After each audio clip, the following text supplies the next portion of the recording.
este culto en las manos de nuestro buen Dios. Aleluya. Y le vamos a dar a Él en esta noche toda la gloria y toda la honra y toda la alabanza como Él solamente se merece. Aleluya. Bendito sea el nombre de nuestro Dios. Aleluya. Dígale: Señor, bendice mi vida, Padre. Lléname de tu presencia. Aleluya. Gloria a tu nombre, Señor. Ponemos este culto en tus manos. Pedimos que tú bendigas, Señor, nuestras vidas. Que tú hables a nuestros corazones. Y que tú llenes este lugar de tu gloria, Señor. Alábale al Señor. Llena tu casa de tu gloria, Señor. Aleluya. Aleluya. Tu palabra alimenta mi alma. Tu palabra alumbra mi camino. Tu palabra guía mis pasos de noche y de día. Aleluya. Tu palabra convierte el alma. Tu palabra fortalece mi fe. Tu palabra me ha hecho libre, me da vida. Dígalo conmigo ahora. Qué hermosa es tu palabra. Escuche. Tu palabra nunca pasará. Tu palabra es poderosa. Tu palabra llena mi vida cada día. Tu palabra me renueva. Tus promesas me bendicen. Tu espíritu me guía. Tu palabra alimenta mi alma. Tu palabra alumbra mi camino. Tu palabra guía mis pasos de noche y de día. Tu palabra convierte el alma. Tu palabra fortalece mi fe. Tu palabra me ha hecho libre, me da vida. ¡Qué hermosa! ¡Qué hermosa! Tu palabra más dulce.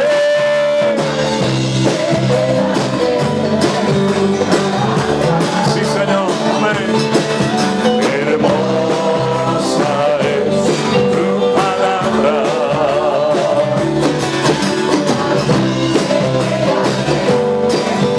Amén.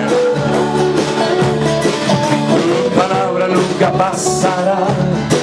Tu palabra es poderosa. Tu palabra llena mi vida cada día. Tu palabra me renueva. Tus promesas me bendicen. Tu espíritu me guía a la verdad. ¡Oh!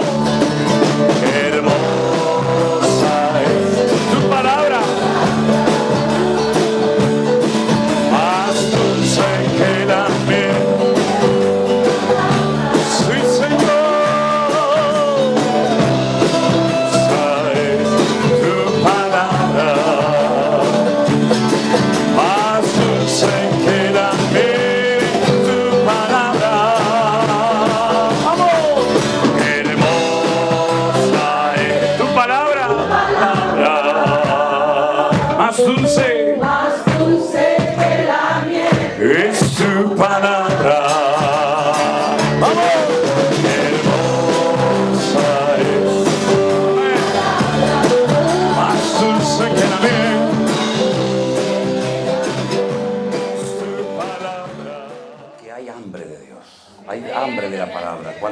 Cuando gente me dice: he conducido 10 horas, 12 horas, 3 días, vengo de este sitio, vengo del otro, yo digo: Señor, esto significa que hay hambre de la palabra de Dios en el pueblo de Dios, ¿sabes? Miren, cuando la gente dice: hermano, es que yo lo felicito y lo admiro y no sé qué y no sé cuánto, porque usted predica de la Biblia, no se sale de la palabra, usted predica la sana doctrina. Hermano, ¿y qué mérito hay en eso? ¿Qué mérito hay en que un pastor predique de la Biblia? Pero parece como que somos una especie en peligro de extinción, ¿no? El pastor predica la Biblia. Bueno, mijo, ¿y qué quiere que predique? ¿Del periódico de hoy o qué? Pero lamentablemente, en muchos lugares ya no se predica prácticamente de la Biblia. Son mensajes de motivación, mensajes de ánimo. Usted será bendecido y Dios está con usted, Dios le va a prosperar. Y es como un mensaje muy light, ¿no? Un mensaje por encima de la cabeza de la gente.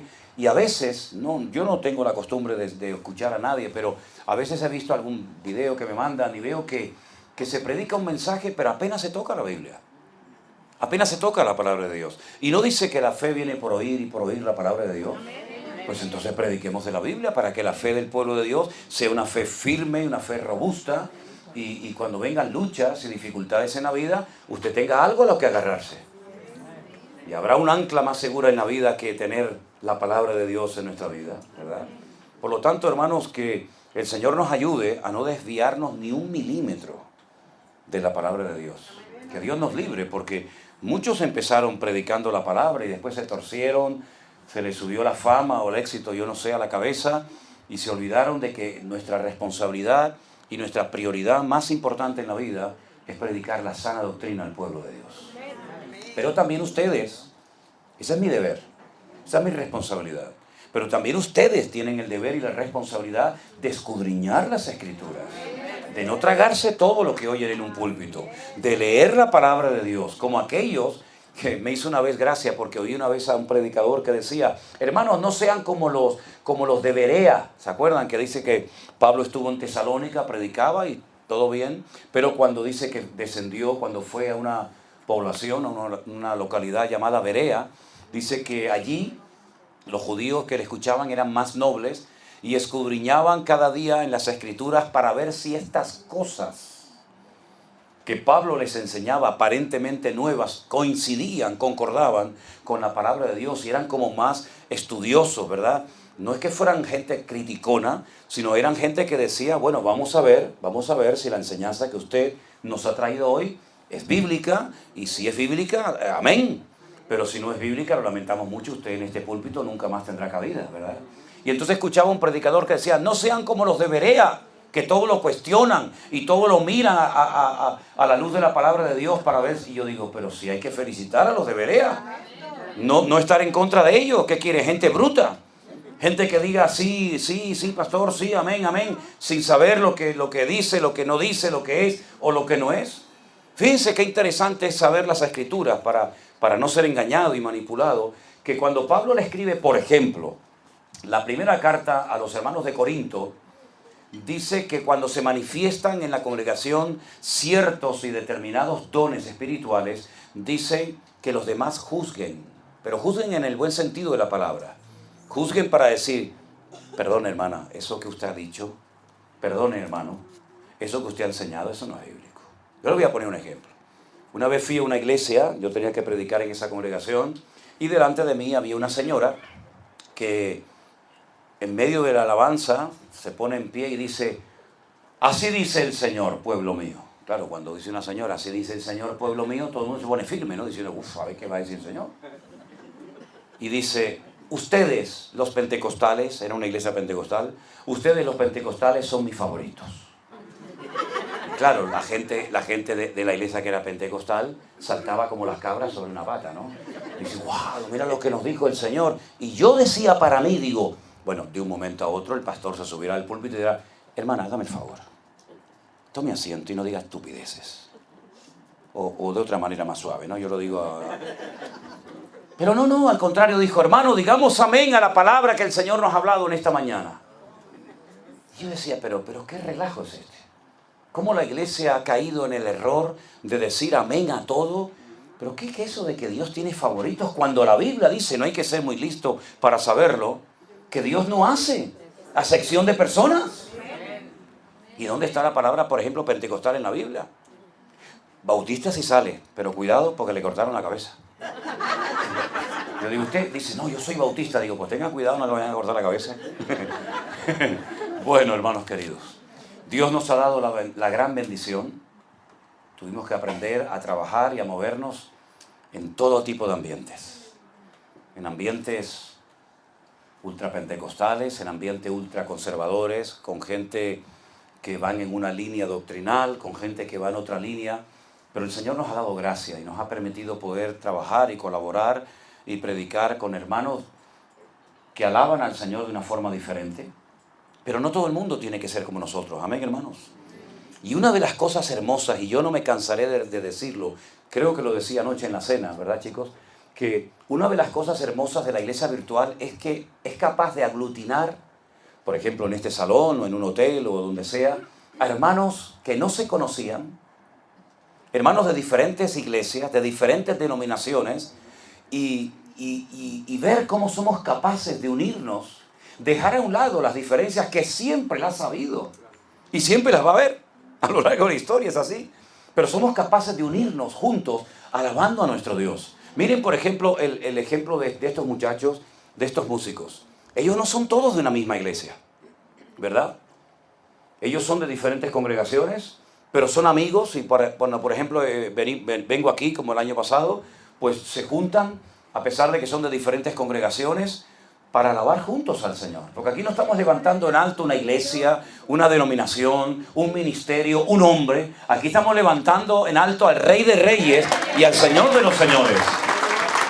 Y si alguien quiere levantar sus manos, que lo haga, pero no critique al que no lo haga. Y si alguien dice, yo prefiero no levantar mis manos, ok, no lo haga, pero no critique al que quiera hacerlo. Porque lo que tiene que imperar por encima de todo esto es el amor a Dios. Y el amor a los hermanos. Porque yo creo que el gran problema de la iglesia no es tanto doctrinal. Yo creo que el gran problema de los cristianos hoy en día es la falta de amor. Que parece como que todos tienen que ser como nosotros. Mire, yo estuve en una escuela bíblica, en un seminario, que fíjese lo que me decían. Nosotros tenemos la, ¿cómo le llaman? La bombilla, la lámpara. La bombilla de 100 vatios. El foco. Tenemos el foco de 100 vatios. Los demás hermanos, y mencionaban una serie de denominaciones, tienen el de 50, el de 40, el de 30 y el de 10. Y en el escudo de la denominación ponía full gospel. Nosotros predicamos el evangelio completo. Los demás lo mutilaron. Nosotros predicamos el evangelio completo. Y claro, uno sale de allí creyendo que como tu iglesia, como tu denominación, no hay otra, que tú eres el rey del mambo, ¿no? Que todos son por encima, por abajo de ti, tú eres el... Y cuando uno conoce a otros hermanos, como por ejemplo una vez cuando estaba en el ejército, fui a una iglesia de visita y se me acercó una señora y me dice, ¿Usted está en el ejército? Digo, sí. Dice, tenga, hermano, las llaves de mi casa, usted puede cuando salga venir a nuestra casa. Me presentó a su marido, me presentó a sus hijos, venga a casa para que usted tenga un lugar tranquilo y pueda descansar. Y yo eso nunca lo había visto, ni nunca lo había presenciado, ni experimentado, por ejemplo, en la iglesia, en la denominación en la que yo me crié en aquellos años. Y entonces el Señor me mostró que hay gente buena en todas partes, hermanos. Y hay hermanos hermosos que a lo mejor no alaban, no cantan, no tienen el estilo que tú tienes y que crees que es el mejor del mundo, pero qué hermoso es cuando nos damos cuenta de que en Cristo somos uno. Y yo me he preguntado en algunas ocasiones, ya no tanto, porque ya tengo otras cosas en la cabeza, pero durante mucho tiempo me preguntaba, ¿y en el cielo cómo vamos a hacer? Porque hay gente que no le gusta el ruido. Hay gente que le gusta el ruido. Hay gente que sin ruido no pueden vivir. Y hay gente que con ruido dice, yo no aguanto eso. ¿Verdad? ¿Cómo vamos a hacer en el cielo? Porque yo creo que en el cielo algo de ruido va a haber, ¿eh? Algo, no mucho, pero algo va a haber. Hombre, junten ustedes a todos los cristianos, cientos, miles y millones de cristianos de todas las épocas, ¿verdad? Desde el siglo I hasta ahora. Y cuando cantemos, algo de ruido haremos. ¿Y cómo será ese lugar? Bueno, empecemos a entrenar desde ahora, hermanos. Si vamos a tener que, iba a decir soportarnos, si vamos a tener que estar en la eternidad todos juntos, empecemos a practicar desde ahora. Y no digamos, no, los bautistas por allá, los pentecostales por acá. En Cristo somos uno y tenemos que estar por encima de esas tonterías que le han hecho mucho daño a la iglesia del Señor. ¿Saben por qué estos movimientos que todos sabemos que están creando tanta confusión en los colegios, en las universidades, etcétera? ¿Saben por qué tienen tanto éxito? Porque son una piña. Porque son unidos y viajan y apoyan sus manifestaciones y sus días, etcétera, etcétera. Están unidos entre sí. ¿Por qué Dios no destruyó a la gente en el tiempo, por ejemplo, de la Torre de Babel? Si hacían maldad. y eran igual de perversos que los de la generación de Noé en el diluvio. ¿Por qué Dios destruyó a la generación de Noé en el diluvio y no destruyó a la gente que quería construir la torre de Babel? ¿Por qué? Porque en la época de Noé se peleaban, había guerras, había violencia, había agresividad entre la raza humana. Pero en el tiempo de la torre de Babel descubrieron un principio, trabajaron juntos con una misma meta, con una misma visión, y Dios respeta, incluso en los inconversos, el principio espiritual de la unidad. Por eso una iglesia unida es indestructible.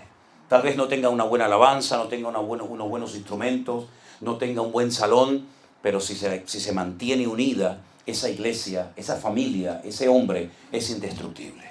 Por eso el Señor oró en Juan capítulo 17, Padre, que sean uno, como tú y yo somos uno, perfectos en unidad, para que el mundo crea que son mis discípulos. Por eso, mis queridos hermanos, lo que tenemos que orar es para mantenerlos siempre unidos, a pesar de la distancia, porque esa es otra gran lección que el Señor nos ha dado, que a pesar de la distancia, a pesar de los distintos trasfondos, ¿verdad?, de los que han venido muchas personas y se han integrado a la vida de la iglesia virtual, hemos aprendido a trabajar juntos y a mantenernos unidos a pesar de la distancia. Nosotros, cuando tuvimos este problema, esta prueba tremenda con Miriam, con nuestra hija, sentíamos que un ejército de miles de hombres y mujeres en todas partes del mundo estaban orando por nosotros y por su salud. Lo sentíamos, porque no es normal la paz que el Señor nos dio en aquellos días con semejante prueba que teníamos en casa. Y sentíamos que la gente estaba orando por nosotros. Muchas veces la gente me dice, hermano, ¿usted no se cansa? Digo, mire, le voy a contar algo. Cuando llegamos, ¿cuándo fue ayer? Cuando llegamos, yo estuve, desde que llegué prácticamente, yo no cené, porque yo no ceno cuando hay esas cosas, ni muchas veces ceno. Pero cuando yo llegué a casa, después de estar horas de pie, saluda a este, saluda al otro, beso por aquí, beso por allá, foto aquí, y uno me decía, no, me salió mal la foto, otra foto, y ahora de derecha, y ahora de izquierda, y ahora... Cuando yo toda mi vida he odiado las fotos, porque no me han gustado, pero bueno, ahora el Señor me dio la vuelta a la tortilla, ¿no? Cuando yo llegué a casa, después de horas de estar de pie, le dije a Cristina, ¿sabes una cosa? No estoy nada cansado. Podría otra vez tener un culto y cantar y predicar y hacer... Y me dice ella, es que eso es de Dios. Digo, claro, ¿tú sabes la cantidad de gente que está orando por nosotros en estos días, hermano? Gente de todo el mundo están orando. Y el Señor nos da una fuerza como las del búfalo, dice la palabra del Señor. Claro, después cuando uno llega a casa, después de unos recorridos de este tipo, uno llega reventado. Así que no dejen de orar cuando me vayan, sino sigan orando para que no pegue no pegue el bajón. Pero gracias de verdad, de todo corazón, a todos los que oran cada día por nosotros. Y toda la gloria y la honra se la lleva el Señor. Aleluya. Gloria a Dios. Gloria a Dios. Miren, quisiera leerles unos versículos en esta noche. Disculpen a los que están de pie. Pero bueno, así saben lo que es estar de pie. En el libro de los Hechos, que lo escribió Lucas, el mismo que escribió el Evangelio, este hombre era muy detallista. Se daba cuenta de cosas que, por ejemplo, Mateo no cuenta. O Marcos. Lucas es una persona que nos cuenta cosas que uno dice, fíjate en lo que se fijaba Lucas. Por ejemplo, ¿no? Dice que cuando llegaron al aposento alto había 120 personas. Y uno dice, ¿qué tiene que ver? Pero es que él sabía que el día de la ascensión de Cristo habían visto al Señor ascender 500 hermanos a la vez. Pero cuando llegaron al aposento alto una semana más tarde, solamente había 120. Se habían apartado 380 por el camino. Y eso lo cuenta Lucas, y eso tiene una explicación. Y te das cuenta que Lucas se da cuenta de detalles y de cosas realmente tremendas. Y una de las cosas que le llamó la atención a Lucas, que la cuenta en su libro, es cómo eran nuestros hermanos en aquella época. Cómo eran los cristianos en aquellos primeros días, en aquellos primeros años de la iglesia primitiva en Jerusalén. Y presta atención, dice la Biblia en el libro de los Hechos, capítulo 2, el verso 43, que sobrevino temor o respeto a toda persona, y muchas maravillas y señales eran hechas por los apóstoles. Y todos los que habían creído estaban juntos, como el Salmo 133, ¿verdad? Juntos, en armonía. Estaban juntos y tenían en común todas las cosas. Eso es lo que es comunión. Es una unión en común. Estaban juntos todos. Vendían sus propiedades y sus bienes y los repartían a todos según la necesidad de cada uno. Y perseverando unánimes cada día en el templo, porque aún no había sido destruido, partían el pan en las casas y comían juntos con alegría y sencillez de corazón, alabando a Dios y teniendo favor con todo el pueblo. Y el Señor añadía cada día a la iglesia los que habían de ser salvos. Qué tremendo, ¿no? Así eran nuestros hermanos en aquellos primeros días cuando había recién nacido la iglesia. Seguían yendo al templo. Prácticamente el 100% de la membresía de la iglesia primitiva eran todos judíos. Todavía no había llegado el evangelio a los gentiles, es decir, a los que no eran judíos. Y ellos seguían yendo al templo porque el templo estaba en Jerusalén, ellos vivían en Jerusalén y el templo era el centro religioso de la época. Los sacrificios. Ellos, no dice que ellos iban a hacer sacrificios, sino que dice que subían al templo a orar, porque era lo que se conocía en aquel tiempo como la casa de Dios, el lugar donde Dios había depositado su gloria, y ellos subían 3 veces al día a orar. Esas 3 veces que subían al templo a orar, por la mañana se llama Shaharit, por la tarde se llama Arbit y por la noche se llama Minjá, o la Minjá y Arbit. Eran las horas de los sacrificios y la gente subía al templo a orar.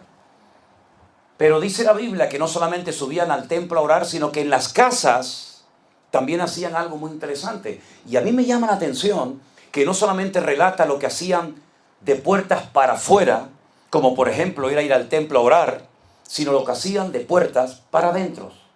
Porque a veces hay como un divorcio entre lo que somos de puertas para afuera y lo que somos de puertas para adentro. Y parece como que somos 2 personas, ¿no? Como esos que tienen bipolaridad y se comportan de una manera por el día y de una manera diferente por la noche. Vamos a la iglesia, cantamos, alabamos al Señor, oímos su palabra, somos muy amigables, muy amorosos, pero luego cuando entramos a casa el ángel se convierte en demonio. Y se va toda la amabilidad, se va toda la espiritualidad, la casa en vez de ser un centro de entrenamiento y de adoración para el Señor es todo lo contrario, ¿verdad? Pero en el templo, en la iglesia, somos otra persona. Y Lucas lo que refleja aquí es que ellos eran iguales dentro y fuera. Cuando los veían y cuando no los veían, en el templo y en sus casas. Ahora, nosotros interpretamos como cristianos a veces la Biblia de una forma incorrecta. Y por ejemplo, cuando leemos que ellos partían el pan en las casas, ¿qué es lo primero que nos viene a la mente? Cuando decimos partían el pan, celebraban la Santa Cena, ¿verdad? Pues no es así. La Santa Cena viene de la fiesta de Pesaj, la fiesta de la Pascua, y es una fiesta que se celebra una vez al año. Yo no digo que celebraran la Santa Cena una vez al año, no estoy diciendo eso. Pero los judíos parten el pan y reparten el vino todos los sábados en sus casas. Todos los sábados del año. Todos los sábados. Tienen un pan, que es un pan como una trenza, estas trenzas que se hacen las mujeres en el pelo, o algunos también, bueno, tú no. Algunos se hacen unas trenzas, ¿no? No sé por qué miré para allá. Tenía que haber mirado para acá. ¿Quieres que salga? No, que es ahí. Cuando te hagas la trenza es cuando quiero que no entres. Con trenza no me entras. Así, peladito está bien. ¿Ok? Entonces, hay un pan trenzado que todos los sábados se come porque una parte del pan representa Éxodo 20 y otra parte Deuteronomio 5, donde aparece el mandamiento del Shabbat. Y parten el pan, lo mojan un poquito en sal y cada uno de los miembros de la casa tiene que comer un trocito de pan. Y después todos, incluidos los niños, tienen que beber vino. Pero no vino de este que no tiene alcohol, sino vino con alcohol. Es así, todos los sábados se hace así en la casa. Y el papá tiene una copa enorme como las del cura, el copón ese, ¿cómo le llaman? El cáliz. Y lo llenan hasta arriba, hasta que rebosa. Porque dicen que si echa poquito, la bendición es poquita. Y si lo llenan hasta arriba, la bendición es mucha. Entonces el papá echa vino y yo decía, pero este hombre no se la... No, tiene que rebosar hasta que sobreabunde. ¿No dice el Salmo 23? Hasta que sobreabunde. Pues entonces le ponen un platito debajo y hace una oración que se llama Kiddush y bendice el pan y el vino. Todos los sábados celebran eso, todos los sábados. Y ellos, como eran judíos, aunque eran ya convertidos al Señor, al Mesías, ellos partían el pan en las casas. No es que hicieran Santa Cena particularmente cada uno en su casa. Dicho sea de paso, mañana vamos a partir el pan y el vino y vamos a hacer algo que nunca hemos hecho, pero si Dios lo permite, lo vamos a seguir haciendo a partir de ahora cada primer domingo de mes. Y es mandarle un link a todos los hermanos de la iglesia virtual para que en el momento de la Santa Cena, todos los hermanos que quieran estar conectados, en las pantallas que tenemos en nuestra iglesia en Tenerife, podamos ver a todos los hermanos que están participando del pan y el vino, y al mismo tiempo usted, con su pantalla de ordenador en su mesa, donde sea, usted pueda ver a la cantidad de hermanos que van a estar participando del pan y del vino. Si mañana nos permite la señal de internet, lo que yo voy a hacer desde aquí, desde esta iglesia, es dirigir el momento del pan y el vino en nuestra iglesia en Tenerife. Y si nos permite la internet, yo voy a predicar desde aquí para toda la iglesia virtual, incluido para los hermanos que están en Tenerife. Lo vamos a hacer mañana, si Dios nos lo permite y la señal es buena. Ahora bien, ellos partían el pan y el vino en sus casas, es decir, que ellos no se olvidaban de que la espiritualidad donde empieza no es en el templo, en la iglesia, sino en la familia. ¿Ustedes se han dado cuenta la cantidad de ataques que está recibiendo la familia cristiana en los últimos años de un tiempo a esta parte? Es tremendo. Dicen que en proporción el número de separaciones, el número de divorcios casi ha superado, repito, en proporción a los divorcios y separaciones del mundo. Porque nos hemos olvidado de que en la casa también tenemos que honrar y servir al Señor. Y lo que no puede ser es que solamente vayamos a la iglesia de excursión a escuchar una predicación, pero luego en casa el Señor no está por ninguna parte y la palabra de Dios no es la base. Entonces perdemos el contacto y la comunión con nuestros hijos y se olvidan los padres de que el mejor lugar para enseñar e instruir a los hijos en la palabra de Dios y enseñarles los principios de la palabra de Dios es en la casa, no en la iglesia. La iglesia es un refuerzo. La casa es el lugar donde el papá y la mamá tienen que trabajar juntos en equipo y enseñarle a esa criatura, los años que lo tengas bajo tu techo, la palabra de Dios, para que cuando fuere viejo aún no se apartare de sus caminos. Fíjense, por ejemplo, cómo trabajan los padres no cristianos, los padres judíos en Israel cuando tienen hijos. Bueno, primeramente decirles que en Israel el tener hijos es una bendición y no impiden que vengan, sino al contrario, oran para que vengan. Y una familia normal, en Israel mínimo tiene 5 o 6. De ahí para arriba. 5, 6, 7, 8, 9, 10, lo que sea. Pobres mujeres, ¿verdad? Pero lo curioso es que la madre se toma en serio el transmitirle la fe, la confianza en el Señor a sus hijos. Por eso cito muchas veces el ejemplo de Timoteo. Cuando Pablo habla de él, dice: Timoteo, la fe que ahora tienes habitó primeramente en tu abuela Loida y posteriormente en tu madre Eunice, y estoy seguro que ahora también en ti. Una fe no fingida, una fe verdadera en el Señor. La mamá transmitía la fe, porque la palabra fe en hebreo es la palabra emuná. Y dentro de la palabra emuná usted puede leer que dice mamá, dice es mamá en hebreo. Emuná. Empiezas leyendo a mamá, que te transmite la fe y la confianza. ¿Y el papá qué hace? ¿Ver la televisión? ¿Estar en el bar emborrachándose? No, los creyentes judíos en Israel no tienen televisión en sus casas. No usan televisión. No tienen. El papá lo que hace es que le transmite el conocimiento de la palabra a sus hijos. Y los niños aprenden a leer y a escribir en casa antes de ir a la escuela. Y aprenden no solamente algún versiculito suelto, como nuestros niños de la escuela dominical, sino que aprenden capítulos enteros de memoria y libros enteros de memoria de la Biblia. De tal manera que usted habla con un muchacho de 12, 13, 14 o 15 años y, hermano, sabe más versículos de la Biblia que muchos pastores hoy en día. ¿Verdad? Es verdad que conocen más de la palabra de Dios que del Dios de la palabra. Es verdad. Pero cuando esa gente se convierta, cuando a esa gente se les caiga las escamas de los ojos, como por ejemplo le ocurrió al apóstol Pablo, imagínense el conocimiento, la base que tienen de las Sagradas Escrituras esas personas.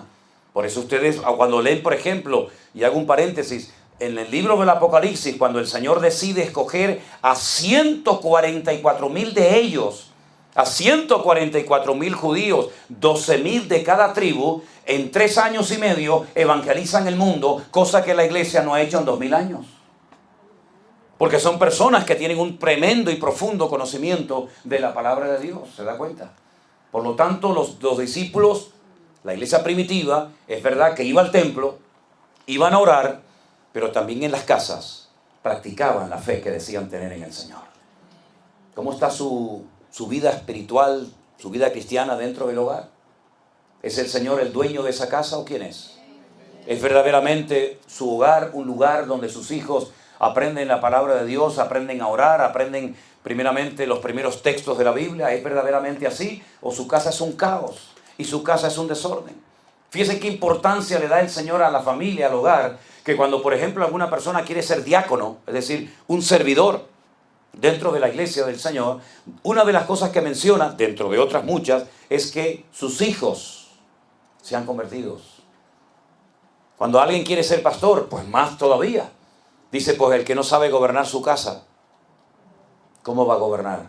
¿Cómo va a dirigir y a presidir la casa del Señor? Por lo tanto, su prioridad no es el ministerio. Su prioridad no es su trabajo, hermano.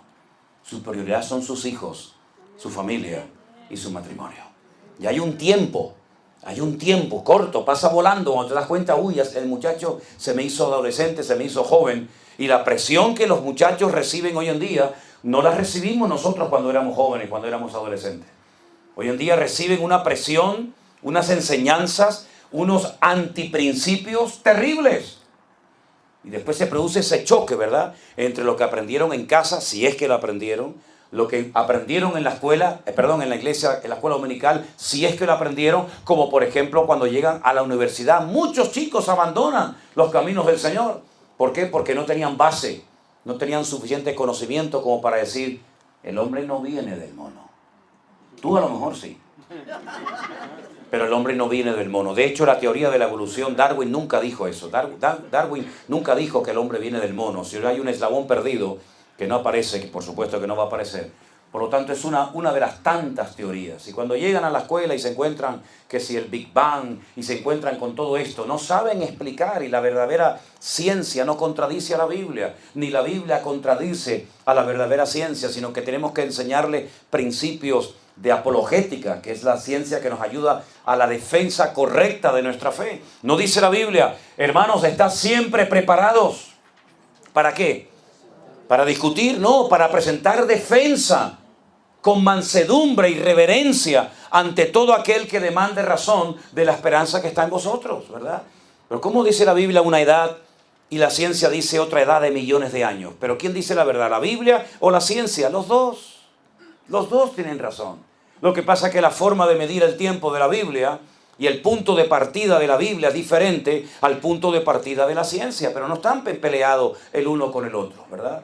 Por lo tanto, esas cosas tienen los muchachos que saberlas para que cuando lleguen a sus escuelas, a sus universidades, no sean confrontados, no sean avergonzados, sino que puedan marcar una diferencia, como por ejemplo José, sin pastor, sin Biblia, sin amigos, sin nada, fue capaz de mantenerse firme en la presión terrible que experimentó los años que estuvo hasta preso en Egipto.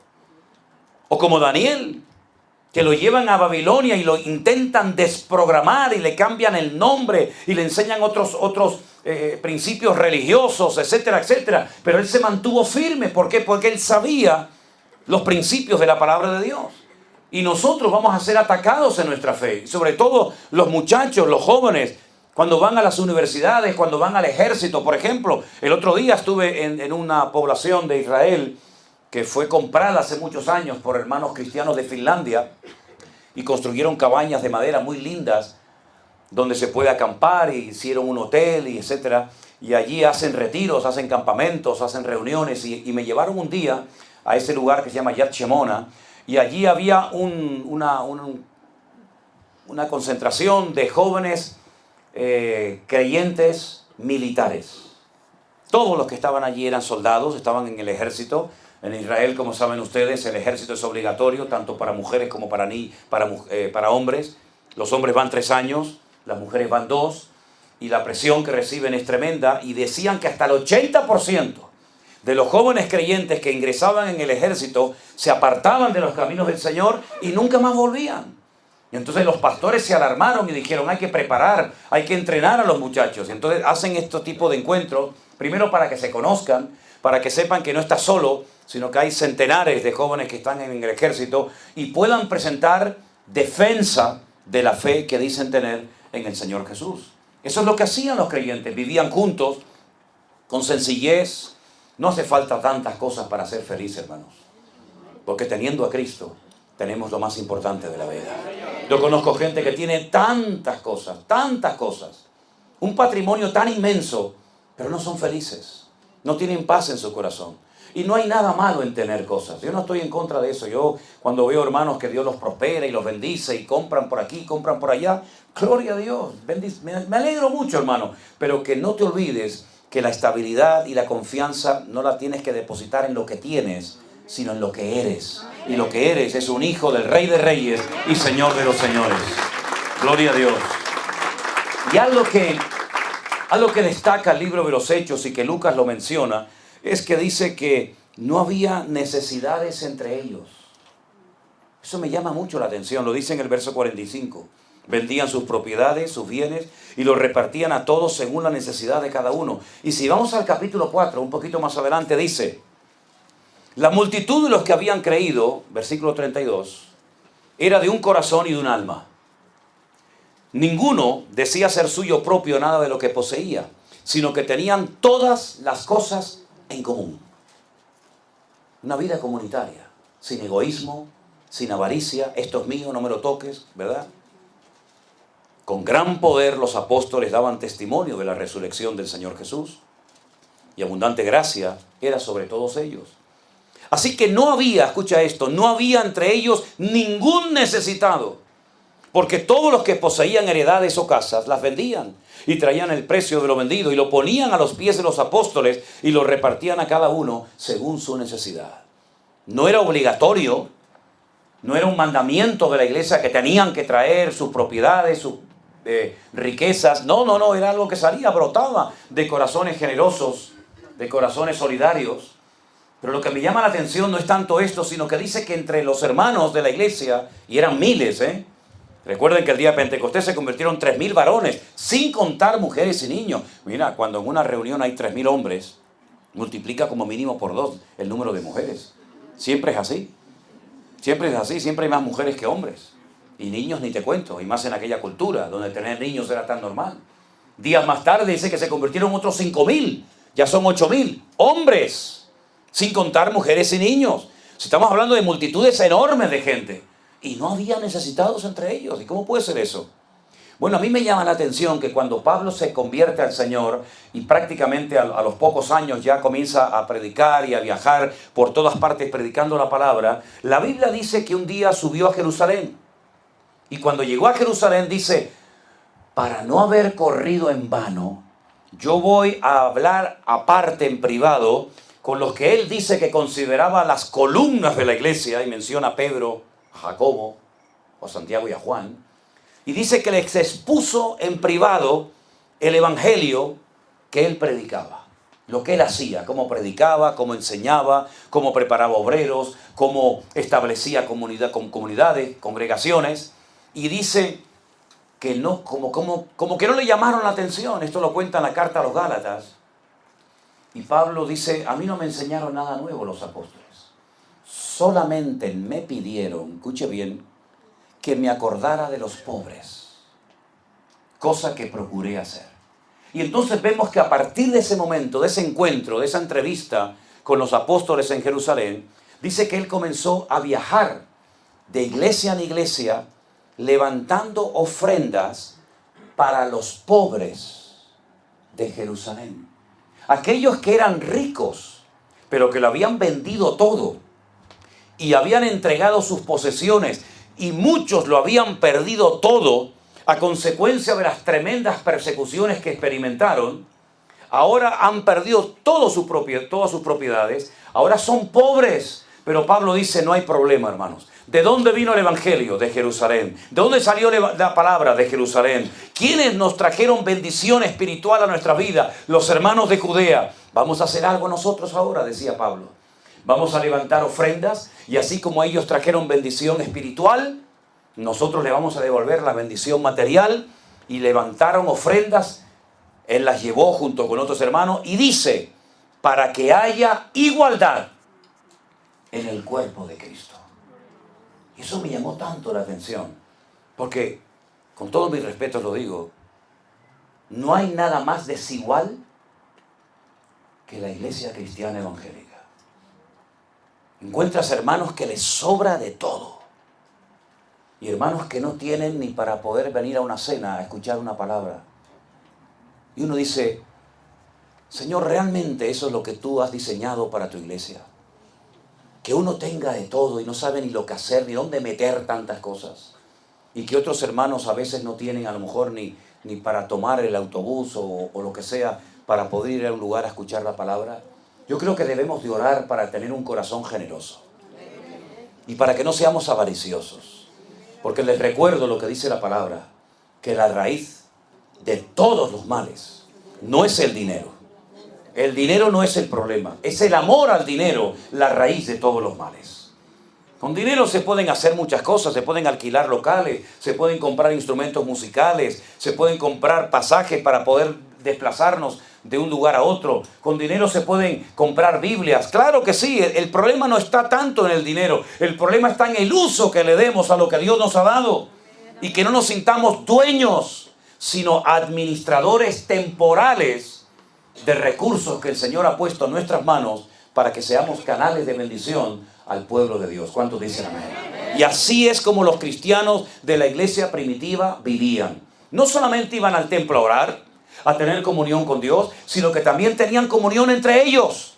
Y yo les animo, a hermanos de una misma zona, a hermanos de una misma ciudad, de la iglesia virtual, que tengan comunión entre ustedes. Hablaba con mi hermano Paulo y le decía, hermano, si hay otros hermanos que forman parte de la iglesia virtual en tu zona, reúnanse, por ejemplo, el primer domingo de cada mes, ¿verdad? Para poder participar juntos de la cena del Señor.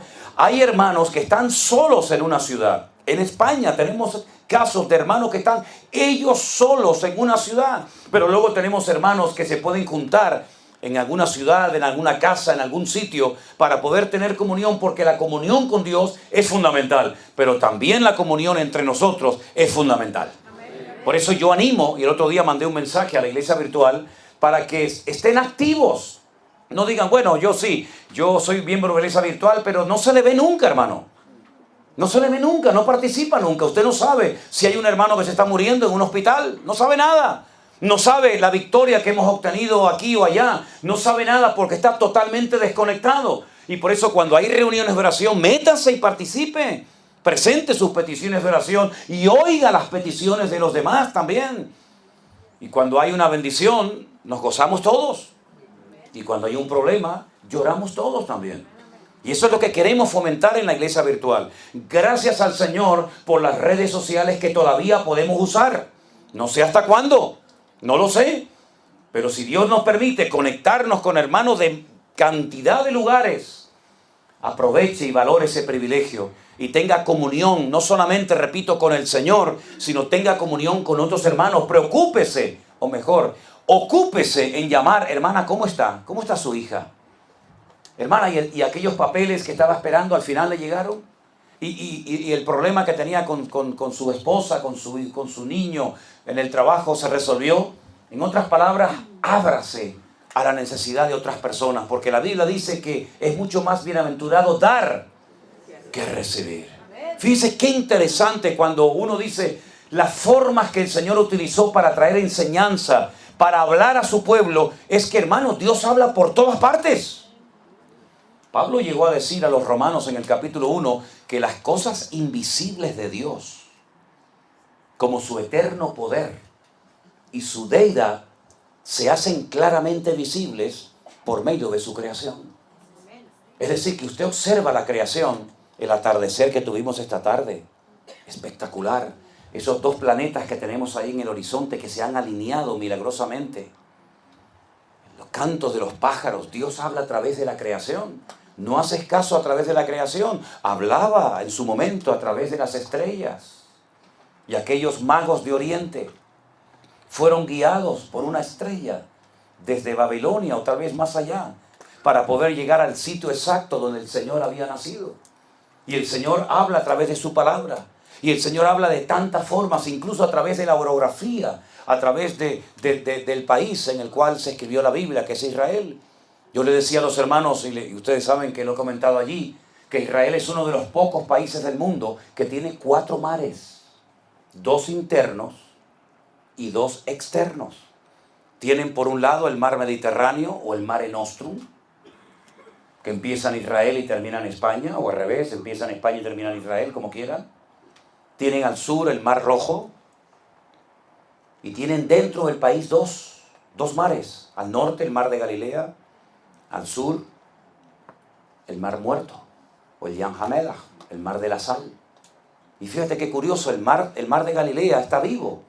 Hemos comido los peces que se pescan en ese lago, porque es un agua que recibe agua de los montes del Golán, y entra el agua y sale, y entra el agua y sale, y muchos campos son regados con el agua del mar de Galilea, o el mar de Genesaret, o el Kineret, como se llama, porque tiene forma de quinor. ¿Quinor qué es? Quinor es un arpa, y Kineret, de tal manera que cuando soplan los vientos hay unos ruidos que se oyen solamente allí, que es como el sonido de una arpa gigante en aquel lugar, ¿verdad? Y es interesante que cuando usted viaja hacia el sur, sale el río Jordán y entra en otro mar muerto. No hay vida. Porque recibe, pero no da. ¿Usted quiere tener la vida del Señor en su corazón? ¿Usted quiere ser renovado cada día? Aprenda a dar. Y no solamente a pedir, dame, dame, dame y dame. Porque repito lo que dijo el Señor, más bienaventurado es dar que recibir. Y si esto fuera poco, dentro de la ciudad de Jerusalén, por si alguien no se había percatado de esto, hay 2 estanques, uno dentro de la ciudad y actualmente otro fuera de la ciudad. Uno que es el estanque de Betesda, donde se recoge el agua de la lluvia y ahí se queda estancada y el agua se termina echando a perder. Y otro que es un estanque de aguas vivas, porque entra y sale agua, que es el estanque de Siloé. Es decir, Dios nos habla de muchas formas y maneras. Lo importante es que captemos el mensaje y nos demos cuenta de que nosotros podemos vivir en victoria si ponemos en práctica lo que hacían nuestros hermanos en la iglesia primitiva. Pero tengo también que decir algo, y es que cometieron un grave error. La iglesia no paraba de crecer, todo el mundo estaba contento, no había necesitados, había abundancia, había milagros, había buena predicación, había buena enseñanza. Imagínense, hermanos, imagínense lo que decir, hermanos, no se pierdan el culto, no se pierdan la reunión de mañana que va a predicar nuestro hermano Pedro. Wow, impresionante, ¿no? Pero no se olviden que el próximo día viene a predicar Juan, el discípulo amado. Y así cada domingo tenían, y yo decía, Dios mío, eso es una maravilla.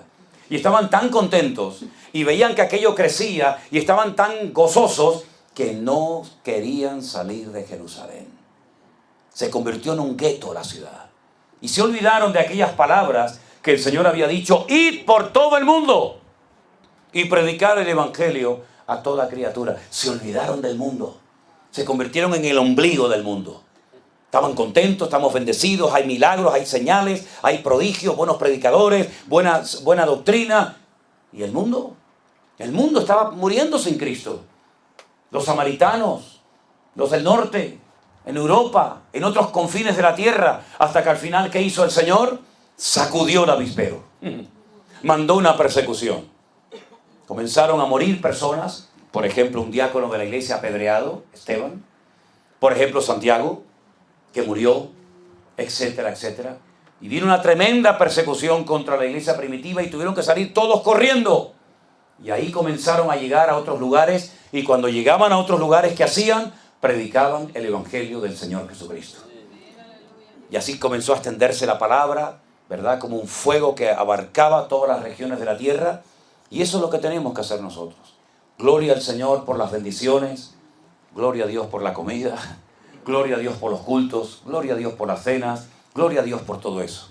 Pero hermanos queridos, no nos olvidemos que no hay que ir muy lejos para encontrar un alma hambrienta y necesitada. Cada día vemos aquí en Las Vegas gente destruida. Es impresionante, ¿eh? Muchísimos.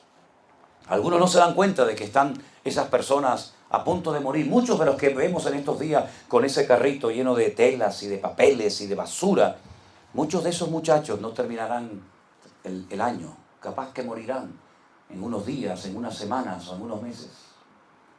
Y son almas que Dios ha puesto cerca de tu casa, cerca de tu trabajo, para que no pases por delante y decir, bueno, esa es la consecuencia del pecado. Me acuerdo que un día fui a un país de Centroamérica y me llevaron a dar una vuelta por el centro de la ciudad.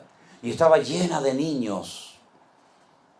Saben que con el pegamento y todo esto, drogados, sucios, tirados como animalitos. Y yo pasaba por allí y le decía a los hermanos, una pregunta, ¿y qué vamos a hacer con esta gente? ¿Los vamos a dejar así? Me decía, no, siga, pastor, siga. Esto es consecuencia del pecado. Y le dije, no, esto es consecuencia de tu frialdad. Que ya crees que es normal que haya niñitos pequeños en las calles tirados y para ti es normal, y luego te subes a un púlpito a predicar la palabra, como me pasó en Kenia, como nos pasó en África cuando fuimos. Nos llevaron a una iglesia enorme, una iglesia muy bonita, fíjate tú, una iglesia grande allí y casi de lujo en la ciudad de Malindi, en Kenia. Pero enfrente de la iglesia había un basurero gigante, enorme, donde había un montón de gente buscando comida, muchas veces en mal estado, niños, animales, perros, aves de carroña. Allí estaba la gente comiendo y la gente entraba bien trajeada y bien vestida al culto. Y ya no sentían, habían perdido la sensibilidad, porque era normal ir al culto a cantar a Dios, a gozarnos al Señor y ver a un montón de criaturas muriéndose de hambre enfrente de la congregación. Como me han contado que en Sudamérica o en Centroamérica hay una iglesia muy grande de uno de estos famosos que enfrente de su iglesia tiene un estercolero y la gente buscando comida para comer. Vergüenza nos debería dar como cristianos y como hijos de Dios. Vergüenza nos debería dar. Los discípulos le dijeron una vez al maestro, Señor, dile que se vaya la gente, que se vayan. Ya escucharon el sermoncito, ya escucharon la predicación, tan contentos, que se vayan. Porque el lugar en el que estamos no hay recursos, no hay comida, no hay nada. Y el Señor le dijo, no se tiene por qué ir la gente. ¿Por qué se tienen que ir? Denle ustedes de comer. Y se asustaron y dijeron, ¿nosotros? Y el tesorero del grupo o el que sacaba las cuentas dijo, ni 200 denarios, 200 días de trabajo constante llegarían para dar de comer a tantas multitudes. Habían perdido la sensibilidad por la necesidad ajena de la gente. Y muchos cristianos son así. Ya ni sienten ni padecen, les da lo mismo que la gente se muera de hambre, que no tenga trabajo, que pases con tu auto y veas debajo de un puente a un montón de muchachos, de gente mayor, que no tengan donde cobijarse. Es terrible ver cómo la iglesia ha perdido no solamente la pasión por las almas perdidas, sino la compasión por personas que podrían haberse convertido si alguien hubiera ido a llevarles el evangelio del Señor Jesucristo. Así que, mis queridos hermanos, no hace falta ir muy lejos ni irse a África para ayudar a gente tremendamente necesitada y desesperada. Ya sé lo que me van a decir, ya lo sé, lo he oído muchas veces, yo también lo he dicho. Es que hay algunos que le ofrecemos ayuda y le ofrecemos la posibilidad de ir a un centro de rehabilitación para curar si no quieren ir. Sí, ya lo sé. Si yo fui director del primer centro de rehabilitación cristiano en España, de Teen Challenge, aquel ministerio que empezó en las calles de Nueva York con el predicador David Wilkinson. Yo era el director de uno de esos centros. Y sé que hay muchos que no quieren ir porque prefieren vivir una vida de desorden, no quieren someterse, no quieren trabajar, no quieren un horario. Ya lo sé, pero también conozco a miles que se han rehabilitado por haber oído el evangelio del Señor Jesucristo. Y tenemos en nuestra iglesia virtual hermanos, y les voy a presentar ahora un hermano en el Congreso en Toledo, Dios mediante, un hermano que estuvo metido en la droga durante años hasta que el Señor lo liberó y fue libre, y hoy en día es un siervo de Dios predicando su palabra. Así que, mis queridos hermanos, Dios tuvo que mandar una tremenda persecución a la iglesia primitiva porque se habían acomodado y se olvidaron del mundo. Y nosotros no estamos en este lugar para ser el centro de atención, sino estamos en este lugar con un propósito y con una misión. Y la misión es ganar el mundo para Cristo. Y cuando la iglesia se duerme y cuando la iglesia se encierra en sí misma entonces el diablo dice, esta es la mía, y se apropian del terreno. Y eso es lo que le ha pasado a la iglesia. Esa ha sido la peor desgracia que le ha pasado al cristianismo. En Europa el cristianismo era una potencia, era fuerte. Países como Alemania, Suiza, Inglaterra, el evangelio era algo tremendo. Europa se ha rendido. Muchas de las iglesias cristianas donde antaño se predicaba el evangelio, hoy en día son discotecas o mezquitas musulmanas. ¿Qué es lo que le va a pasar a este país como no despierte dentro de poco tiempo? Y vemos cómo Europa se ha rendido y ya prácticamente el evangelio ni se ve por ninguna parte. Y es tan difícil que un europeo oiga el evangelio y cambie, ¿verdad? Y el Señor trajo una revolución en los países de Latinoamérica, donde millones de hermanos nuestros se convirtieron al Señor y fueron enviados por todas partes del mundo. Y cuántas iglesias se han abierto con hermanos de Honduras, de Guatemala, de México, de tantos lugares, ¿verdad?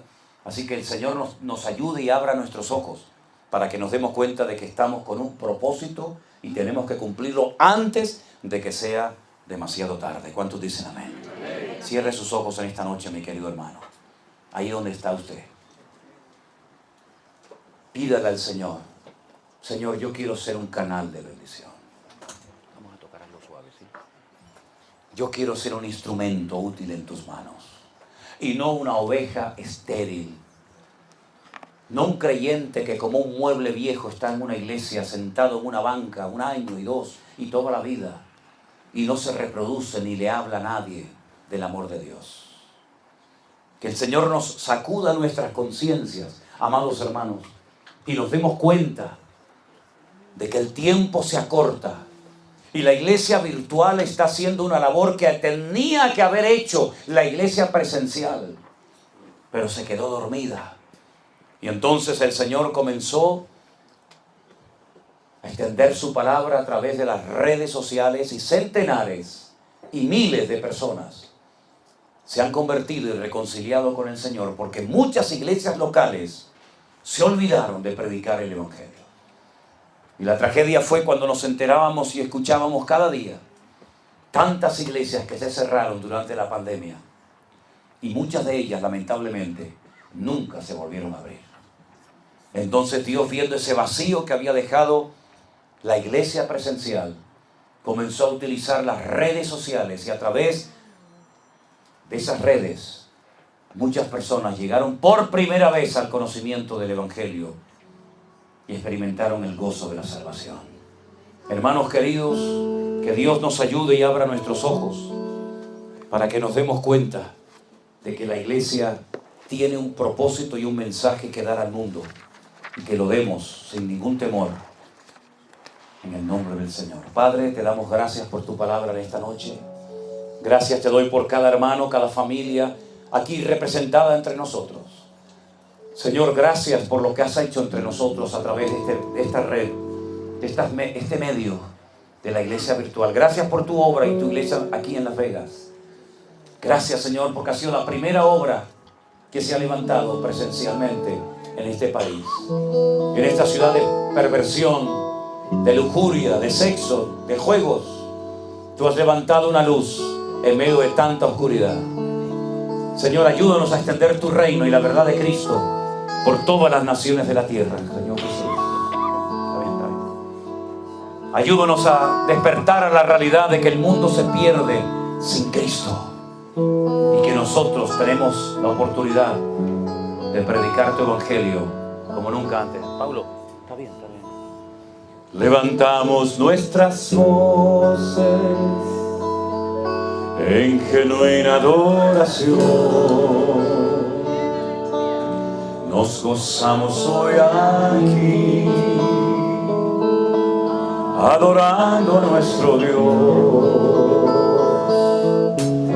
Bendeciré tu nombre eternamente y para siempre. De suprema alabanza eres digno, mi Señor. Es más, levantamos nuestras voces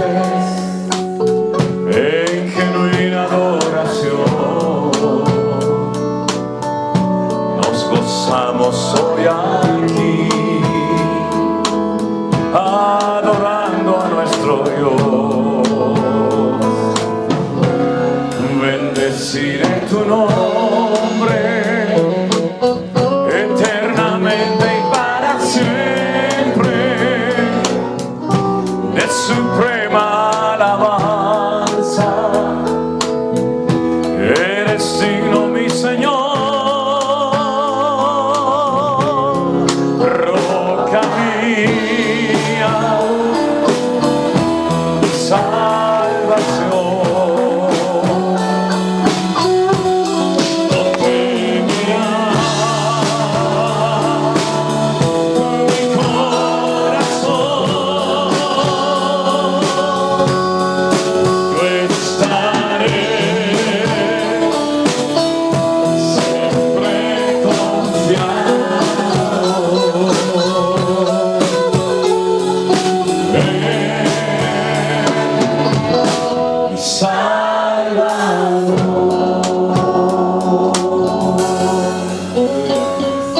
Te alabamos, Jesús. Levanta tu mano conmigo al cielo, dile: Señor, te alabo en esta noche, Señor. Bendito sea tu nombre, mi Señor. Aleluya. Digno eres de alabanza, Señor. Aleluya. Qué bueno es estar adelante y anunciar por la mañana tu misericordia y tu fidelidad. Tú eres mi fortaleza en medio de la angustia. Tú eres mi pronto auxilio en la tribulación. Roca mía,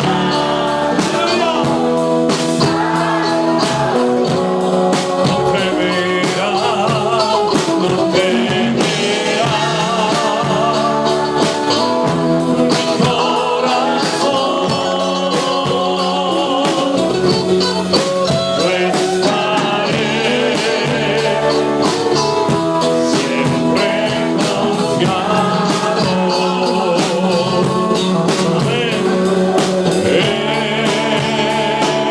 en mi Salvador. Roca mía, siempre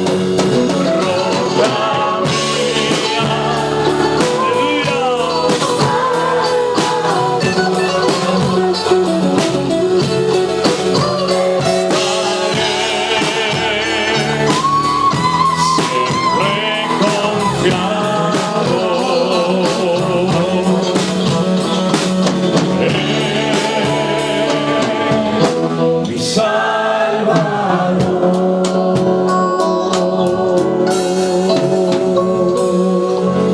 Fuertes aplausos a nuestro Dios. Aleluya. Amén. Amén. Gracias al Señor. Hermano, yo les recuerdo, todos los días tenemos de lunes a viernes un pequeño devocional. Compártanlo con todo el mundo, hermano. Lo que no nos gusta es que la gente haga comercio y negocio con la palabra. Pero cuando me dicen, ¿puedo compartir el devocional? Claro, hermano, por favor. Si no es mi palabra, es la palabra del Señor. Así que aproveche toda oportunidad, los contactos, los compañeros de trabajo, los amigos, los familiares. Compartan la palabra de Dios sin ningún temor. Es un privilegio el poder compartir la palabra de nuestro Dios. Mañana, Dios mediante, volveremos a estar aquí por la mañana. ¿A qué hora? A las 7 mañana. A las 7. O a las 7 de la tarde como hoy. Ok. A las 7 de la tarde tendremos nuestra última reunión. Nos vamos a despedir de ustedes mañana por la tarde. Descansamos el lunes. Y ya, Dios mediante, el martes salimos de viaje rumbo a San Francisco. Allí estaremos compartiendo la palabra del Señor. Creo que también llevaremos algunas cenas adelante. Creo que también habrá bautismos. Y ya será la última parada por este tiempo. Y vamos a estar orando para que el Señor también nos dé la fuerza y palabra necesaria y suficiente para poder ministrar a nuestros hermanos allí Nos hemos gozado muchísimo, muchísimo en estos días. Y yo quiero que antes de que nos marchemos, usted salude a todos los hermanos que conoce y a los que no conoce también.